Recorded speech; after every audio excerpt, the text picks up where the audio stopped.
Hi, it's Zach here to bring you today's deal on my all-time favorite microfiber cloths. These are called Dust Mags, and they are phenomenal. The material on here is far superior to a lot of other microfiber cloths on the market, and it's because they did a lot of work on the machining of the fiber itself. As you can see, you can try to pull out the hairs and they just don't budge, and that's right out of the packaging, not even with washing them first. So you're not going to leave behind a huge trail of little microfiber hairs and fibers behind on your nice new clean surface. It's going to be nice and dry and clean.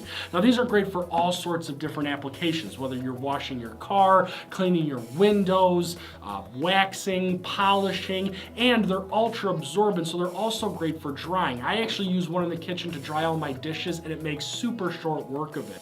Now these cloths actually have a lot of other really great features on them, including a zero edge seam. That means that the seam is impacted and low profile. So it's not going to leave behind all those streaks and even scoring as is traditional with microfiber cloths that have that big edge on them. Now these are actually 16 by 16 cloths, so they're quite sizable. You can use them, like I said, for a lot of different things. You're going to be going to grab these to clean your car, to wash your windows because you don't have any of those streaks. It's going to leave a nice clean finish. And the other great thing about this 3-pack is that they actually give you 3 different colors to cut down on cross-contamination. So you can use one on your car, on the exterior of your car, and then one on your dishes and not mix and match them and end up cross-contaminating. And they're machine washable as well. So once they get dirty, you can just throw them right into the washing machine and use them over and over again. Now I know you're absolutely going to love the Dust Mag, so head on over to the site and grab your 3-pack today.